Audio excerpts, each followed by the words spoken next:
ನಮಸ್ಕಾರ ಸ್ನೇಹಿತರೆ, welcome back and ಮತ್ತೊಂದು ವಿಡಿಯೋ ಜೊತೆಗೆ ನಾನು ನಿಮ್ಮ ಯಶು. ಎಲ್ಲರೂ ಹೇಗಿದ್ದೀರಾ? ಎಲ್ಲರೂ ತುಂಬ ಚೆನ್ನಾಗಿದ್ದೀರಾ ಅಂತ ಅಂದ್ಕೊಂಡಿದ್ದೀನಿ. ಸೊ ತುಂಬ ದಿನ ಆಗಿತ್ತು ವಿಡಿಯೋ ಮಾಡೋಕ್ಕಾಗ್ತಾ ಇರಲಿಲ್ಲ, ಯಾಕಂದರೆ ನಮ್ಮ ಆಫೀಸಲ್ಲಿ ನಮಗೆ ರಜಾ ಕೊಡ್ತಾ ಇರಲಿಲ್ಲ. ಸೊ ರಜಾ ಕೊಡದೇ ಇರೋ ಕಾರಣಕ್ಕೋಸ್ಕರ ವಿಡಿಯೋ ಮಾಡೋಕ್ಕಾಗ್ತಾ ಇರಲಿಲ್ಲ. ಸೊ ಹಾಗಾಗಿ ಇವತ್ತಿನ ವಿಡಿಯೋದಲ್ಲಿ ನನಗೆ ತುಂಬ ಜನ ಇನ್ಸ್ಟಾಗ್ರಾಮಲ್ಲಿ ಮೆಸೇಜ್ ಮಾಡಿದರು, ಒಂದು ಬ್ಯಾಕ್ ಸ್ಪಾಯ್ಲರ್ ಹಾಕ್ಸ್ಬೇಕು, ನೀವು ಹಾಕ್ಸ್ಕೊಂಡಿದ್ದೀರಲ್ಲ ಅದೇ ಥರ, ಇದು ಎಲ್ಲಿ ಪರ್ಚೇಸ್ ಮಾಡಬೇಕು, ಎಲ್ಲಿ ಹಾಕ್ಸ್ಬೇಕು, ಇದ್ರ ಬಗ್ಗೆ ಒಂದು ವಿಡಿಯೋ ಮಾಡಿ ಅಂತ ಅಂದ್ಬಿಟ್ಟು ಅಂತ. ಸೊ ಹಾಗಾಗಿ ಇವತ್ತಿನ ವಿಡಿಯೋದಲ್ಲಿ ನಿಮ್ಮ ಒಂದು ಗಾಡಿಗೆ ಬ್ಯಾಕ್ ಸ್ಪಾಯ್ಲರ್ ನೀವು ಹೇಗೆ ಹಾಕ್ಸ್ಬೋದು, ಎಲ್ಲಿ ಪರ್ಚೇಸ್ ಮಾಡ್ಬೋದು ಅಂತ ಪ್ರತಿಯೊಂದು ತಿಳಿಸ್ಕೊಡ್ತೀನಿ. ಸೊ ತಡ ಮಾಡೋದು ಬೇಡ, ಬನ್ನಿ ಸ್ಟಾರ್ಟ್ ಮಾಡೋಣ.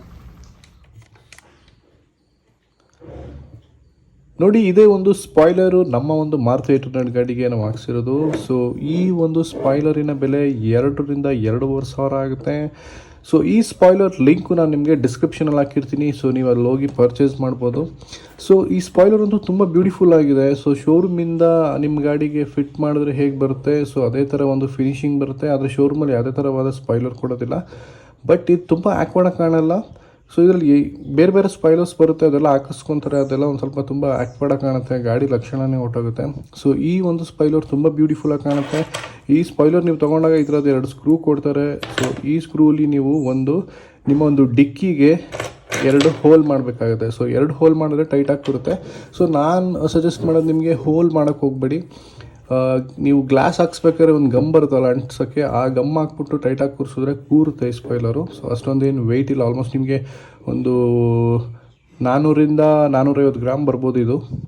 ಸೊ ತುಂಬ ಬ್ಯೂಟಿಫುಲ್ ಆಗಿದೆ. POP ಮೆಟೀರಿಯಲ್ ಇದು. ಸೊ ಯಾವುದೇ ಥರವಾದ ಫೈಬರ್ ಅಲ್ಲ, POP ಮೆಟೀರಿಯಲು ತುಂಬ ಬ್ಯೂಟಿಫುಲ್ ಆಗಿದೆ. ಇದು ಸಿಮೆಂಟ್ ಕಲರಲ್ಲಿ ಬರುತ್ತೆ ನಿಮಗೆ. ನೀವು ನಿಮ್ಮ ಗಾಡಿ ಯಾವ ಕಲರ್ ಇದೆ ಆ ಕಲರಲ್ಲಿ ನೀವು ಪೇಂಟ್ ಮಾಡಿಸ್ಕೋಬೇಕಾಗತ್ತೆ. ಸೊ ಇದು ಹೇಗೆ ಫಿಟ್ ಆಗುತ್ತೆ ಅಂತ ನಾನು ನಿಮಗೆ ತೋರಿಸ್ಕೊಡ್ತೀನಿ, ಬನ್ನಿ. ನೋಡಿ, ಗಮನಿಸ್ಬೋದು ನೀವು, ಇಲ್ಲಿ ಒಂದು ಸ್ಕ್ರೂ ನಾವು ಫಿಟ್ ಮಾಡಬೇಕಾಗತ್ತೆ. ಸೊ ನಾವು ಎರಡೆರಡು ಮಾಡಿಬಿಟ್ಟು ಒಂದು ಸ್ವಲ್ಪ ಡಿಕ್ಕಿ ಜಾಸ್ತಿ ಹೋಲ್ ಮಾಡಿಬಿಟ್ವಿ. ಸೊ ನೀವೊಂದು ಸ್ವಲ್ಪ ನೋಡ್ಕೊಂಡು ಹೋಲ್ ಮಾಡಿ. ಅದಕ್ಕೋಸ್ಕರ ನಾನು ಹೇಳಿದ್ದು ನಿಮಗೆ, ಹೋಲ್ಗಿಂತ ಬೆಟರ್ ನೀವು ಗಮ್ ಹಾಕ್ಬಿಟ್ಟು ಅಂಟಿಸ್ಬೋದು ಅಂದ್ಬಿಟ್ಟು ಅಂತ. ಸೊ ನಾವು ನೋಡಿ 2 ಹೋಲ್ ಮಾಡಿದ್ದೀವಿ ಡಿಕ್ಕಿಗೆ. ನೋಡಿ, ಅದೇ ಹೋಲು ಇಲ್ಲಿ ಕಾಣುತ್ತೆ, ಈ ಜಾಗದಲ್ಲಿ ಮಾಡ್ಬೇಕು ನೀವು ಡಿಕ್ಕಿಗೆ. ಸೊ ನಾವು ಗೊತ್ತಿಲ್ಲದೆ ಇಲ್ಲೊಂದು ಮಾಡಿದ್ವಿ, ನೀವು ಆ ಥರ ಮಾಡ್ಕೊಳಕ್ಕೆ ಹೋಗ್ಬೇಡಿ. ಸೊ ದಯವಿಟ್ಟು ಗಮ್ ಹಾಕೋದಾದ್ರೆ ಹಾಕಿ, ಇಲ್ಲಾಂತಂದರೆ 2 ಹೋಲ್ನ ಕ್ಲೀನಾಗಿ ಮಾಡಿ. ಸೊ ಇದು ಫಿಟ್ ಮಾಡೋದು ಹೇಗೆ ನಾನು ನಿಮ್ಗೆ ಹೇಳ್ತೀನಿ, ಗಮನಿಸ್ಬೋದು. ನೋಡಿ, ಈ ಲೇಯರ್ ಇದೆಲ್ಲ ಕರೆಕ್ಟಾಗಿ ಕೂರುತ್ತೆ. ನೋಡಿ ಹೇಗೆ ಕಾಣುತ್ತೆ, ತುಂಬ ಡಿಸೆಂಟಾಗಿ ಕಾಣುತ್ತೆ. ಮತ್ತು ಹಾಗೆ ಇಲ್ಲೆಲ್ಲೂ ಜಾಗ ಕೂಡ ಇದೆ ನಿಮಗೆ. ಸೊ ಕೆಳಗಡೆಯಿಂದ ಇದನ್ನು ಕೂರಿಸ್ಬಿಟ್ಟು ಬರೀ ಟೈಟ್ ಮಾಡೋದು ಅಷ್ಟೇ, ಬೇರೆ ಏನೂ ಡಿಫ್ರೆನ್ಸ್ ಇಲ್ಲ. ಸೊ ಬೇರೆದೆಲ್ಲ ಹಾಕ್ತಾರೆ ಸ್ಪಾಯ್ಲರ್, ಅದು ತುಂಬ ಆ್ಯಕ್ವರ್ಡಾಗಿ ಕಾಣುತ್ತೆ. ಬಟ್ ಈ ಸ್ಪಾಯ್ಲರ್ ಅಂತೂ ನಿಮಗೆ ತುಂಬ ಬ್ಯೂಟಿಫುಲ್ಲಾಗಿ ಕಾಣುತ್ತೆ. ಸೊ ಒಂದು ಅಳತೆ ನೋಡ್ಬಿಟ್ಟು ನೀವು ಅದನ್ನು ಹೋಲ್ ಮಾಡಿಬಿಟ್ಟು ನೋಡಿ ಇಲ್ಲಿಗೆ ಟೈಟ್ ಮಾಡಬೇಕು. ಸೊ ಅದು ನಿಮ್ಗೆ ತೋರಿಸ್ತೀನಿ ಇವಾಗ. ನೋಡಿ, ಗಮನಿಸ್ಬೋದು ನೀವು, ಈ ಥರ ಒಂದು 8 ಇಂಚದು ಒಂದು ಸ್ಕ್ರೂ ಹಾಕಬೇಕಾಗತ್ತೆ. ನೋಡಿ 8 ಇಂಚು. ಸೊ ಅವ್ರು ಕೊಡೋದು ಅಷ್ಟೇ. ನೋಡಿ,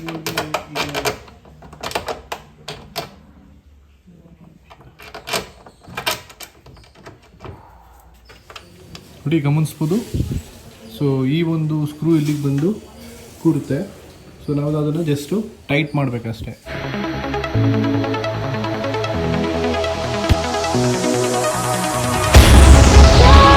ಗಮನಿಸ್ಬೋದು, ಫಿಟ್ ಆದಮೇಲೆ ನೋಡಿ ಈ ಥರ ಒಂದು ಫಿಟ್ಟಿಂಗ್ ಕಾಣುತ್ತೆ. ಸೊ ಒಳಗಡೆ ಯಾವುದೇ ಥರ ನೀರು ಹೋಗಲ್ಲ, ಗ್ಯಾಪ್ ಕೂಡ ಇಲ್ಲ ನೀರು ಹೋಗ್ಲಿಕ್ಕೆ ನಿಮಗೆ. ನೀವು ಗಮನಿಸ್ಬೋದು ಇಲ್ಲಿ ನೋಡಿ. ಸೊ ಹಿಂದ್ಗಡೆಯಿಂದ ಲುಕ್ಕು ನಿಮಗೆ ಈ ಥರ ಕಾಣುತ್ತೆ ನಿಮ್ಮ ಒಂದು ಗಾಡಿಗೆ. ನೋಡಿ ಸೈಡ್ ಲುಕ್ ಗಮನಿಸ್ಬೋದು ನೀವು, ಹೇಗೆ ಕಾಣುತ್ತೆ ನಿಮ್ಮ ಒಂದು ಗಾಡಿ ಸ್ಪಾಯ್ಲರ್ ಅಂತ. ತುಂಬ ಬ್ಯೂಟಿಫುಲ್ ಕಾಣುತ್ತೆ. ಸೊ ಕೆಲವೊಂದು ಸ್ಪಾಯ್ಲರ್ಸೇ ಬರುತ್ತೆ. ಸೊ ಅದೇನಾಗುತ್ತೆ ಅಂದರೆ ಈ ಬಾಡಿ ಲೈನ್ಗೆ ಅಟ್ಯಾಚ್ ಆಗಿ ಬಂದ್ಬಿಡುತ್ತೆ. ಸೊ ನೋಡಿ, ಈ ಥರ ಗ್ಯಾಪ್ ಇರಬೇಕು, ಅವಾಗಲೇ ನಿಮಗೆ ಗಾಡಿ ಲಕ್ಷಣವಾಗಿ ಕಾಣೋದು. ನೋಡಿ, ಕೆಲವೊಂದು ಸ್ಪೋರ್ಟ್ಸ್ ಸ್ಪಾಯ್ಲರ್ ಅಂತ ಹಾಕ್ಸ್ತಾರೆ. ಸ್ಪೋರ್ಟ್ಸ್ ಸ್ಪಾಯ್ಲರ್ ಕೂಡ ಅಷ್ಟೇ ಆ್ಯಕ್ವರ್ಡಾಗಿ ಕಾಣುತ್ತೆ. ಬಟ್ ನಾನು ನಿಮಗೆ ರೆಫರ್ ಮಾಡ್ತೀನಿ, ಇದನ್ನು ಹಾಕ್ಸ್ಕೊಳ್ಳಿ, ತುಂಬ ದಿ ಬೆಸ್ಟ್ ಅಂತ ಅಂದ್ಬಿಟ್ಟು ಅಂತ. ನೀವು ಗಮನಿಸ್ಬೋದು ಹೇಗೆ ಕಾಣ್ತಾ ಇದೆ ಅಂದ್ಬಿಟ್ಟು ಅಂತ.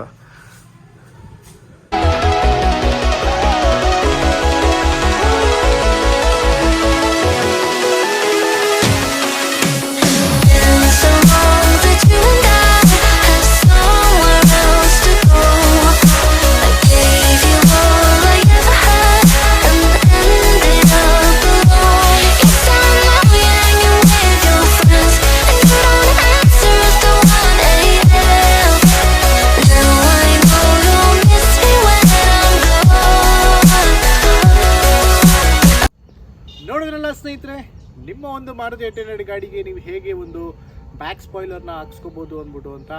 ಸೊ ನಾನು ನಿಮಗೆ ಸಜೆಸ್ಟ್ ಮಾಡ್ತೀನಿ, ಡಿಕ್ಕಿಗೆ ಹೋಲ್ ಹಾಕ್ಸ್ಕೊಳಕ್ಕೆ ಹೋಗಬೇಡಿ. ಸೊ ಫ್ರಂಟು ಗ್ಲಾಸ್ ಹಾಕ್ಸ್ಬೇಕಾದ್ರೆ ನಿಮಗೆ ಬೀಡಿಂಗಲ್ಲಿ ಒಂದು ಗಮ್ ಅಂಟಿಸ್ತಾರೆ, ಆ ಗಮ್ಮಲ್ಲಿ ಕೂಡ ನೀವು ಇದನ್ನು ಅಂಟಿಸ್ಕೋಬೋದು. ಸೊ ನಾನಿದು ಹೋಲ್ ಹಾಕ್ಸಿದ್ಮೇಲೆ ನಾನು ಯೋಚನೆ ಮಾಡಿದೆ ನಾನು ಗಮ್ ಹಾಕಬೇಕಾಗಿತ್ತು ಅಂತ, ಬಟ್ ನಾನು ನಿಮ್ಗೆ ರೆಫರ್ ಮಾಡ್ತೀನಿ ನೀವು ಅದನ್ನೇ ಹಾಕ್ಸ್ಕೊಳ್ಳಿ ಅಂತ. ಬಟ್ ನಿಮ್ಮ ಚಾಯ್ಸು, ನೀವಿಲ್ಲ ನಾನು ಹೋಲ್ ಮಾಡಿ ಹಾಕ್ಸ್ತೀನಿ ಅಂತಂದರೆ ಅದು ನಿಮ್ಮ ಚಾಯ್ಸು.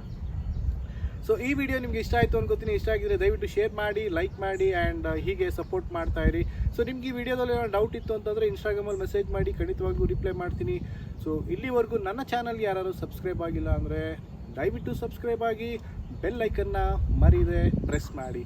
ಸೊ ಇಷ್ಟ ಹೇಳ್ತಾ ಇಲ್ಲಿಗೆ ಈ ವಿಡಿಯೋ ನಿಲ್ಲಿಸ್ತಾ ಇದ್ದೀನಿ. ಸೊ ಮತ್ತೊಂದು ಇಂಟ್ರೆಸ್ಟಿಂಗ್ ವಿಡಿಯೋದಲ್ಲಿ ಮತ್ತೆ ಸಿಗ್ತೀನಿ. ಅಲ್ಲಿವರೆಗೂ ಶುಭ ದಿನ. ಜೈ ಹಿಂದ್, ಜೈ ಕರ್ನಾಟಕ.